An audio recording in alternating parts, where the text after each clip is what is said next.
Alright, so once you get to the runway, make sure you got the center line. Runway 27, 27, 27, you look good. Let's roll. Alright. And when I'm going to talk you through this takeoff. So as you throttle up, full power, check your gauges right now. Make sure the green looks good. Okay, back to up, back eyes up. Okay. Good. Now look at your airspeed. Airspeed's alive. We're going to rotate at 57. A little bit of right rudder. Beautiful. Just gently start pulling back now. Gently, gently, gently, gently. Beautiful. You're up. Cool. Let's go to VY. Okay. Which is 80 miles an hour.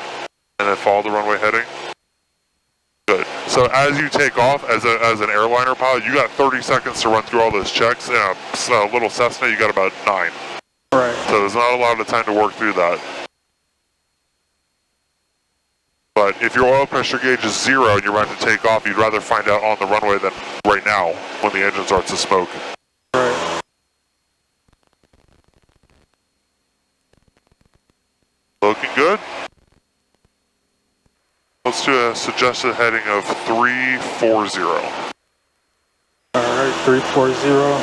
And whenever you're ready.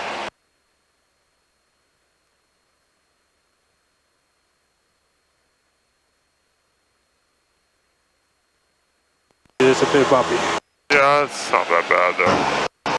But you can feel that wind kicking you around a little bit. Yeah. 340. And yeah, 80 miles an hour for right now. Okay. The more altitude we get, the quicker we'll get that VOR to start showing up for us. Okay.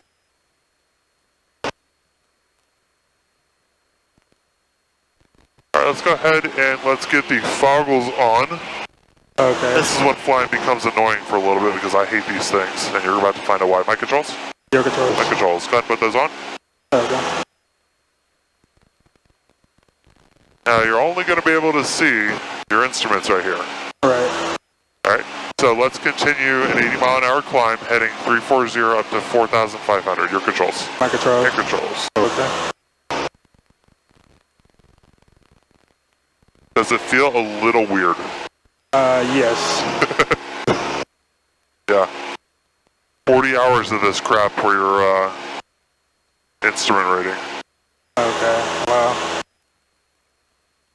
But you're straight and level, you're climbing, your airspeed looks good, you're on course, you're on heading. Everything looks good right now. So right now you're in a constant, basically what's considered a constant airspeed climb.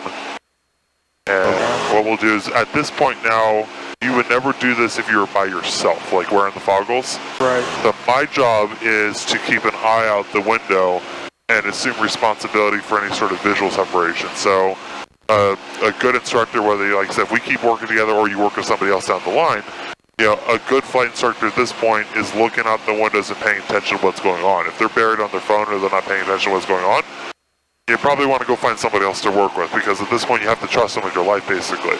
Right. Now, the chances of you having a mid-air collision while you're in the instrument time, very low, but not 0. Right. You may get asked this on your check ride. The most likely time to be involved in a mid-air collision is in VFR conditions on a beautiful day. Right, because you're not paying attention. Yeah, and it's... Alright, so we're not getting Ormond Beach yet. We might be too far away. However, we do have Melbourne. So let's do this. I'm going to have you do this while you're still on foggle time.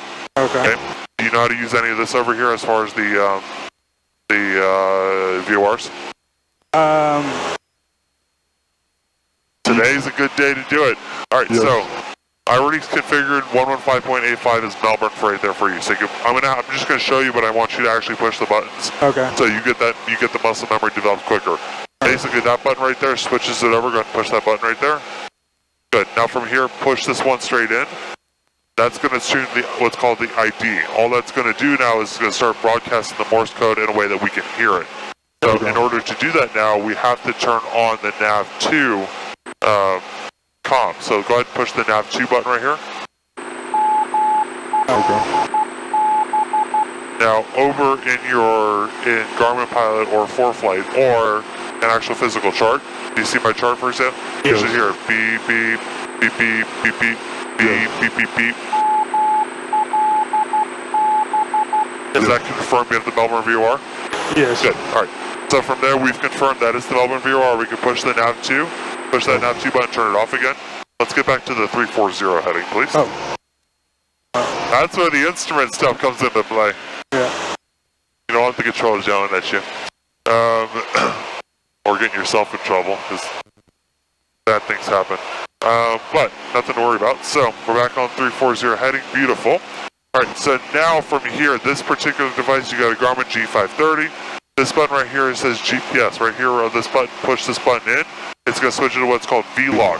Now, VLOG is going to change it over from using GPSs to using VORs for your navigation.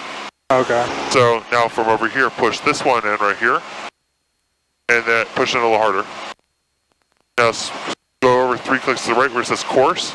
Yes. And let's move that course. Click in on the course real quick.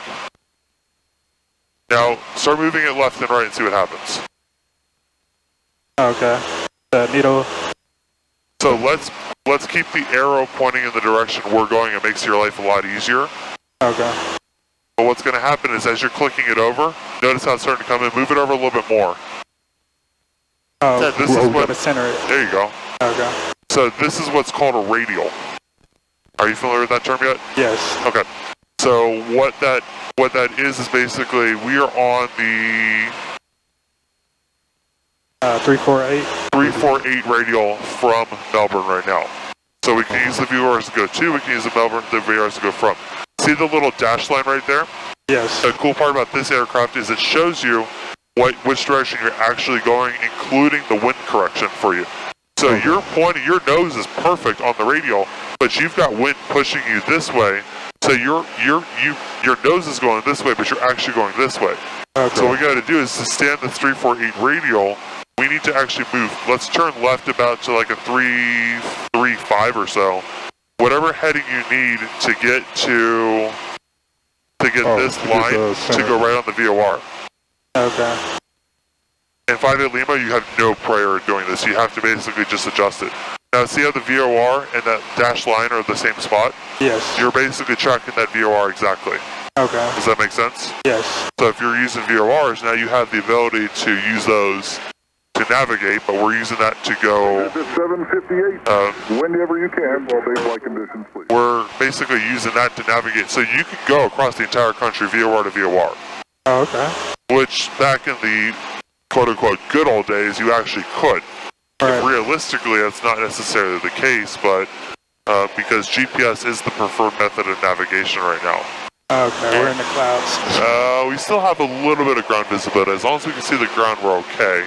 Okay. But let's go ahead, and I don't want to get too far away from Titusville. Okay. So let's go ahead and turn around, and let's basically track directly towards the Melbourne VOR now. Actually, look at that. You're out of the clouds. Okay. Can you see that? Yes. Not supposed to. You're under foggles. Oh. Ah, I got you. Trick question. Oh, yeah. But there's bad weather to the north, so we're not going to worry about that. So, good. Let's actually make this a left turn to stay out of Kennedy's airspace, all that mess going on over there. Okay. And are you using this as your altitude, or this as your altitude? Oh, yeah, I was just looking at this. That's fine. You have 2. I don't care which one you use. Just let me know which one. So. Okay. Cool. All right. Cool. Do me a favor. Let's straighten out for a second. Okay. This is my fault. I didn't show you this real quick. Are you familiar with standard rate turn? I've heard that term, yes. So in instrument conditions, what the idea is when you make turns, you do what's called standard rate, 3 degrees per second. Okay. So see this little airplane right here? Yes. Put the left wing on that line right there. Go ahead and do that now, and basically we'll track back to that VOR. But see how you're overshooting it a little bit? Okay. All we want to do is right there. That's perfect right there. That's going to get you 3 degrees of turn per second. Okay. What that'll do is that'll get you a complete 180 in a specified amount of time. Okay. Because if you do 3 degrees over 30 seconds, that's 90 degrees. Or if you do, basically it's like a 2-minute turn basictle. Okay. So you can basically make a 180 in 1 minute is what that does. Cool. Now you remember follow the that little line right there, the dash line. You're overshooting it a little bit. Get back on that line. Oh, okay. Yeah, that works. So we're trekking. So the dashed line right here is where the wind is actually taking you right now. All right. So see how that works? Right. So now So I thought we were supposed to be going towards the arrow. Correct. So okay. you have two arrows. You have this arrow, which is what we did first, and you have that little arrow. That little arrow tells you, regardless of what this one's doing, which direction you're going. In this case, that one's telling you right now you're going towards the station. Okay. You can flip this back around, so go ahead and turn that back around so that you're facing, so that both arrows are facing the same direction.